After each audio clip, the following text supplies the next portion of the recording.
আচ্ছা, আর একটা খবর নিয়ে খুব হইচই হচ্ছে যে একজন বাংলাদেশি বংশোদ্ভূত বিলিয়নার রবিন হুদা সেদিন প্রধানমন্ত্রী নরেন্দ্র মোদীর সাথে হাত মিলিয়েছেন। উনি ভারতে $30 বিলিয়ন ইনভেস্ট করছেন ভারতে হাইপারস্কেলার ডেটা সেন্টার তৈরি করার জন্য। অবভিয়াসলি যা হয়, আমাদের তো এই উপমহাদেশে অশিক্ষিত লোকের অভাব নেই। বাংলাদেশের লোকজন হই হই করে নেমে গেছে। কী হলো, যদিও তিনি অস্ট্রেলিয়ান সিটিজেন, যে একটা বাংলাদেশের লোক সে কিনা বাংলাদেশে ইনভেস্ট করছে না, ভারতে 3 লাখ কোটি টাকা বা বাংলাদেশের টাকায় 4 লাখ কোটি টাকা ইনভেস্ট করছে, তাহলে লোকটার দেশপ্রেম নেই। আরে বাবা, লোকটা বাংলাদেশি নয় তো দেশপ্রেম প্রত্যেকে আসবে, সে তো অস্ট্রেলিয়ান সিটিজেন। বলে না, তার কি ছেলেটা বাইরে ক্লাস মানে ইনফ্যাক্ট 18 বছর বয়স পর্যন্ত বাংলাদেশে পড়াশোনা করেছে এবং বাংলাদেশে হয়তো ফার্স্ট ইয়ার কলেজেও ছিল, তারপর অস্ট্রেলিয়ায় চলে যায়। ইন এনি কেস, ভিডিওটা আমি যেটা করছি পুরো ও স্টোরিটা থেকে 4-5টা জিনিস সবার শেখার আছে, and it's very interesting lesson that I learned at least. তো আমি যেটা শিখেছি গল্পটা থেকে, কারণ আমরা যখন একটা খবর পড়ি সেই খবরগুলো থেকে অনেক কিছু শেখার আছে, আর এই শেখাটা আপনার হবে না যদি আপনি আপনার দেশপ্রেম, আপনার পলিটিক্যাল আইডিওলজি দিয়ে আপনি ব্লাইন্ডেড থাকেন বা অন্ধ থাকেন। You have to really read a news based on very open mind যে কী হচ্ছে পৃথিবীতে।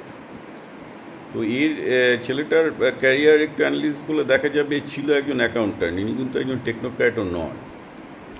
এবং বাই এয়ার ট্র্যাঙ্ক বলে যে ডেটা সেন্টারটা উনি তৈরি করেছেন, মানে যে ডেটা সেন্টার কোম্পানি তৈরি করেছেন, এটা অ্যাকচুয়ালি অন্য একজন তৈরি করেছিল এবং it was almost getting in to bankruptcy. তো উনি নিজের সমস্ত সেভিংস মানে রিটায়ারমেন্ট সেভিংস ত্যান দিয়ে ব্যাঙ্কক্রাফসির সময় নিজের কোম্পানির একটা অংশ কিনে নেন, and he was almost bankrupt in 2019। কিন্তু প্যান্ডেমিক ইনার ভাগ্য খুলে দেয়। কীরকম করে খুলে দেয়?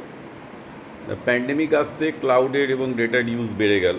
পরে ক্লাউড এবং এআই ডেটা সেন্টার প্রচুর তৈরি হতে থাকলো এশিয়া জুড়ে, কারণ এশিয়া এই ব্যাপারটাতে পিছিয়ে ছিল। ফলে তারা একটার পর একটা ডিল সাইন করতে থাকে প্যান্ডেমিকের সময়। তো প্যান্ডেমিকের সময় শুধু সফটওয়্যার ইঞ্জিনিয়ারদের তো চাকরি ভালো হয়নি, যারা সফটওয়্যার ইঞ্জিনিয়ারিংকে সাপোর্ট করার জন্য, ক্লাউড সাপোর্ট করার জন্য গোটা এশিয়া প্যাসিফিকেও ডেটা সেন্টারের চাহিদা বৃদ্ধি পায়। তো তার কোম্পানি এয়ার ট্র্যাঙ্ক সাংঘাতিক শাঁসাই করে প্রচুর কন্ট্যাক্ট করতে থাকে। কিন্তু কন্ট্যাক্ট করলে তো হবে না, তার প্রচুর টাকা দরকার, কারণ একটা ডেটা সেন্টার বানানো বিশাল রিয়েল এস্টেট, বিশাল টেকনোলজি খরচ আছে। তো তাকে ফান্ড করছিল কে? পৃথিবীর সবচেয়ে বড় কোম্পানি, পৃথিবীর সবচেয়ে বড় private equity company black rock. এবার 2024 সালে ব্ল্যাক রক এবং কানাডিয়ান পেনশন ফান্ড তার কোম্পানিটাকে কিনে নেয় এবং তিনি সেই কোম্পানি বোধহয় 10% বা 15% মতো স্টেক রাখতে পারেন, যেটা খুব স্ট্যান্ডার্ড ডিল। যে স্ট্যান্ডার্ড ডিলে 90% ইনভেস্টাররা টেক আপ করে, 10% অরিজিনাল ফাউন্ডার থাকে, 10 থেকে 15% বা 20% যা নেগোসিয়েশন হয়। তো তার ভিত্তিতে উনি $2 বিলিয়ন মালিক হয়ে যান। তার কারণ কি? ব্ল্যাক রকের ক্যাশ ইনফিউশন হওয়ার পর থেকে তিনি যে প্রচুর বিপুল পরিমাণ সম্ভাবনাটা তৈরি করেছিলেন সেটা রিয়েলাইজ করা সম্ভব হল। তো এই ব্ল্যাক রকে ইনভেস্টমেন্টের পরে হি বিকাম দ্য বিলিয়ন। তবে তার কোম্পানির নিয়ন্ত্রণ কিন্তু তার হাতে নেই, সেটা ব্ল্যাক রক নিয়ন্ত্রণ করে। কারণ একটা যে কোনো ডেটা সেন্টার হচ্ছে এসেনশিয়ালি একটা ইনভেস্টমেন্ট বিজনেস। তাহলে এই ছেলেটা বিলিয়নার কী করে হলো, এত টাকার মালিক কী করে হলো? তো if we actually analyse, he has the right idea. ও জানতো যে ডেটা সেন্টার সাউথ প্যাসিফিকে বাড়বে এবং প্যান্ডেমিক তার ভাগ্যটা খুলে দেয়। তো ব্যবসায় এটা হবেই যে প্যান্ডেমিক কারোর ভাগ্য ডুবিয়ে দেবে, কারোর ভাগ্য খুলবে।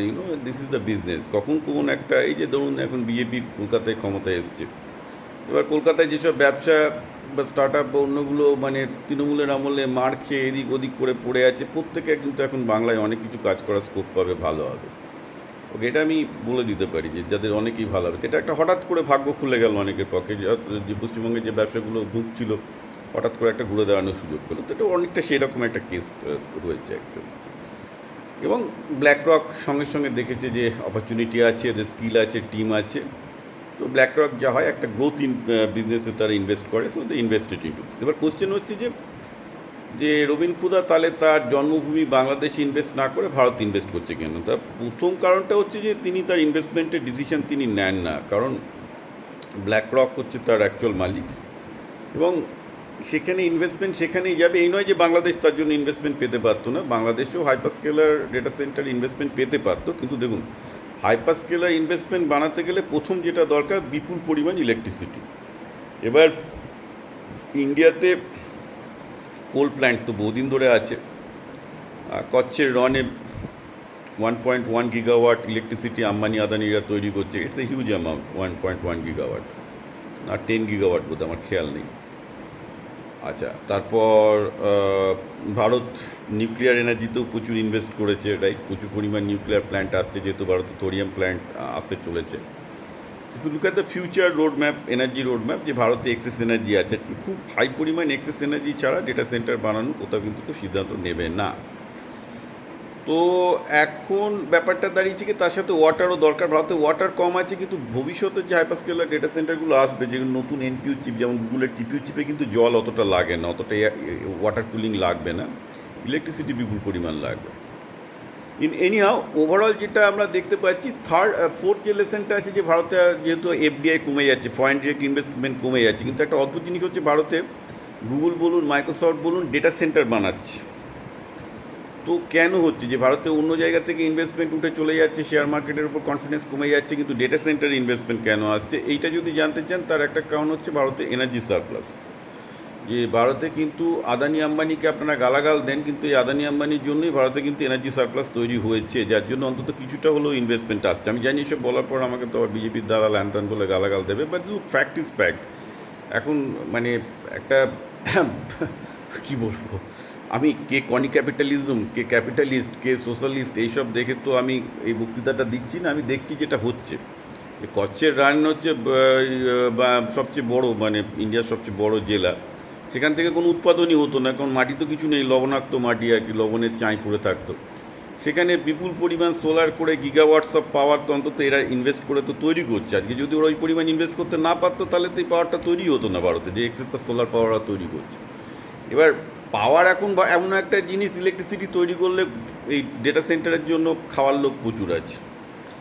তো ভারতে অন্তত এনার্জি সেক্টরে, গ্রিন এনার্জি সেক্টরে যে ইনভেস্টমেন্টটা করেছে সেটা কিছুটা কাজে আসছে। তেমন ভারতে অন্যান্য যে জিনিসগুলোতে মার খাচ্ছে, যেমন ধরুন আইটির ক্ষেত্রে ইনভেস্ট কী করা উচিত ছিল ম্যান পাওয়ারে, সেটা করেনি। আমি তো বারবার করে বলছি যে কেন্দ্রীয় সরকারের কোনো পরিকল্পনা ছিল না যে এইভাবে এআইয়ের জন্য যে যদি যে ম্যান পাওয়ারের যে চেঞ্জটা আসবে সেটা করতে হবে।